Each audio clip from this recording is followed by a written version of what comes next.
Hello, YouTube. It's Black Society TV.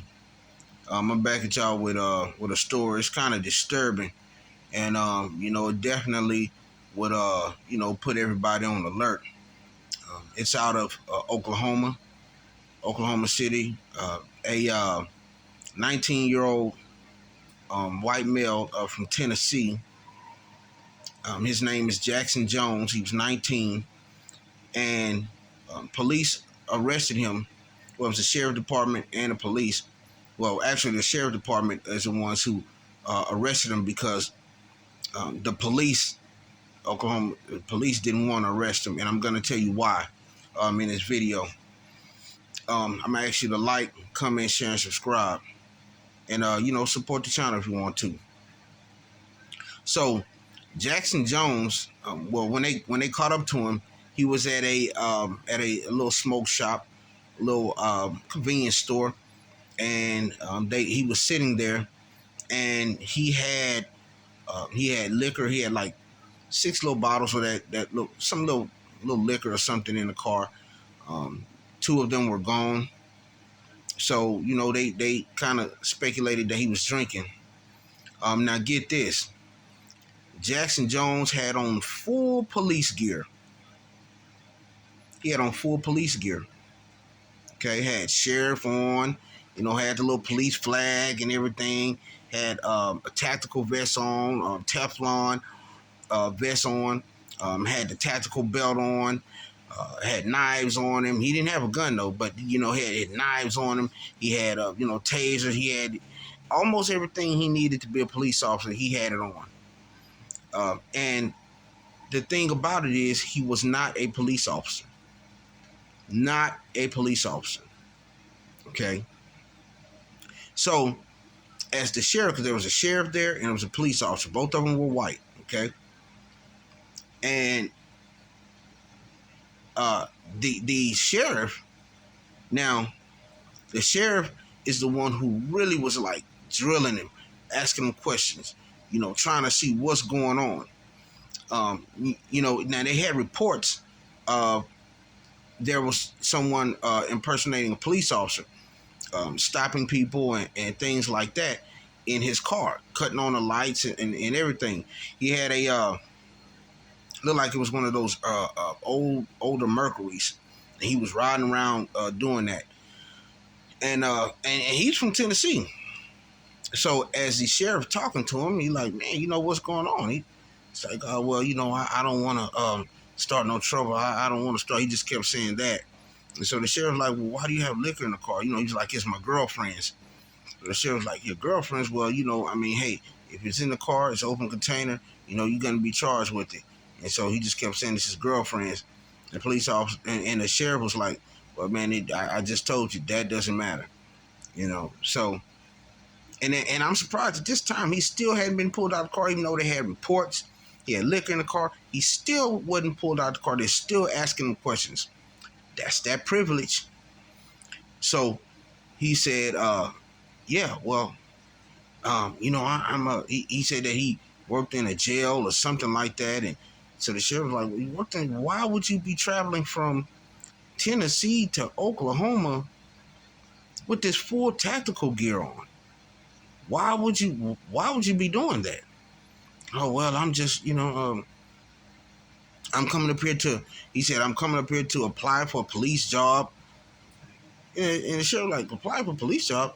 So, he's trying to get in, go to say, yeah, I want to be a police officer, things like that. I want to be a police officer.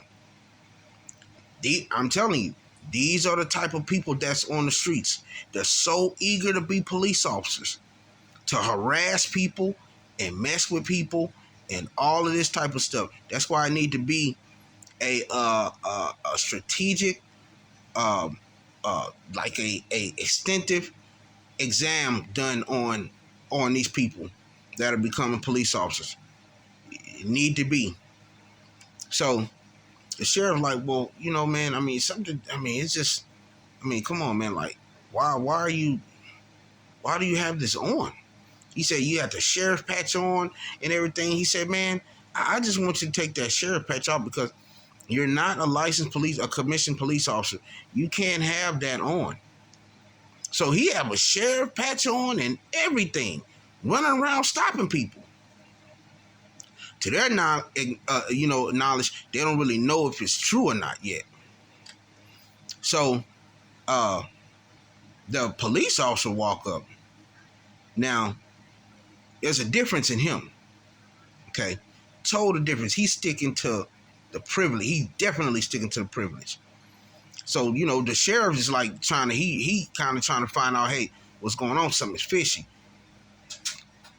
So a police officer makes a statement.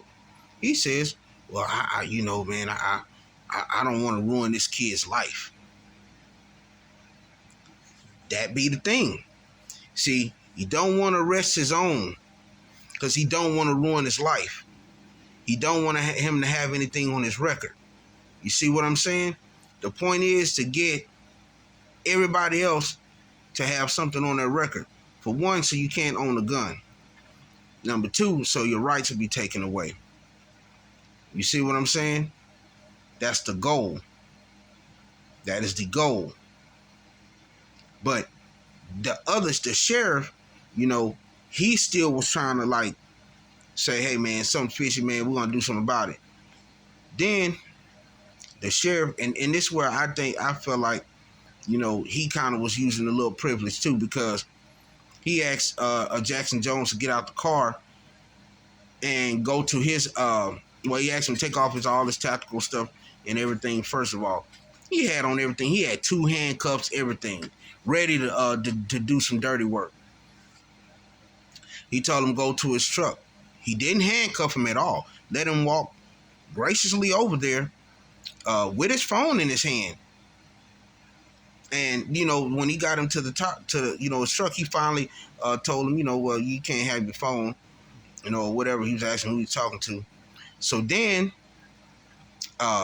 they finally get a person of that made a report on him, a person that he stopped. So this guy said that he was just sitting somewhere, and Jackson Jones was just looking at him, and he's looking at him. He said he was looking at him for like 10 minutes. So he said he drove off or something like that, and Jackson Jones was pulling behind him, like coming behind him, and then so he stopped, and he also had lights in his car and everything. So he thought he was a full police officer. So he stopped the guy, and he walked to the guy's car. He was like, "Why are you watching me like that?" And the guy was like, "Well, I'm just trying to see why you were just sitting there like that, and who you were." He was like, "Well, I'm a police officer." Things like that. He was like, "Police officer?" The guy said he was wondering, like, "You a police officer? Wait a minute, First of all, I don't see no gun on you, but I see all this tactical stuff." But he was like, just asking questions. And so Jackson Jones was telling him, "Yeah, everybody in my family, police officers. I'm a police officer." And so then, as he asked him questions, then Jackson Jones was like, "Oh, well, I got to go. I got a call." No radio or nothing on him, but he got a call. So then the complainant say that Jackson Jones, he just walked off, and then he seen him get in his car and then start trying to chase somebody else down, like trying to stop them. So then the complainant like, what in the world is going on? Wait a minute, this guy's. So he said he had a police officer friend that he was going to call and ask what was going on. And this, in the complainant is talking to the police officer. That's where I'm getting all this from. He was talking to the police officer, telling them what Jackson Jones had done. So then the officer was like, you know what, that's enough. I mean, I don't, basically I don't need to hear anymore. He went over there to the squad car, the sheriff and the police officer. The sheriff was the one that they were telling to. So then the sheriff was like, well, you want to arrest him or take him? Here goes the police officer again. No, I'll have his car towed, but he still didn't want to arrest the guy. Even after that, even after knowing that he impersonating one of them and broke the law and drinking, he still didn't want to arrest him. Didn't want to be seen arresting one of his own. So then the sheriff was like, well, I'm going to take him. He didn't get biased at that point. He went over there, told him, hey, you've been arrested for impersonating a police officer, having an open container in your car. And so Jackson Jones, looking dumb, asking questions, oh, how long I'm going to be in there? Well, I've never been arrested. Am I going to sit? And then so the police officer told him, the sheriff told him, he said, and if you come back to this county trying to be a police officer, they're not going to hire you. Oh, that really shattered his heart. Oh, that broke him down. Right, that shattered all his little police officer harassing people's dreams. Slashed them. But it's good. But I told the story to say, man, y'all watch it out there on these streets, because you got people like this, white supremacists, or just they only have to be white supremacists. There's people out there impersonating policemen, trying to do stuff to people. This man could have pulled over somebody, raped them, whatever the case may be. Trying to impersonate a police officer. You know what I'm saying? Y'all got to pull over. Hey, man, pull over where there's some light, where there's a lot of people. Where you can see who this is. You know what I mean? Hey, watch yourselves. But you like this story, like, comment, share, and subscribe. See, this is the type of stuff you're not going to hear on the news, because they only want to do news stories about black people. You're not going to hear about things like this that are happening. So, hey, come to Black Society TV. I'm going to let you know it all. But look here, like, comment, share, and subscribe, YouTube.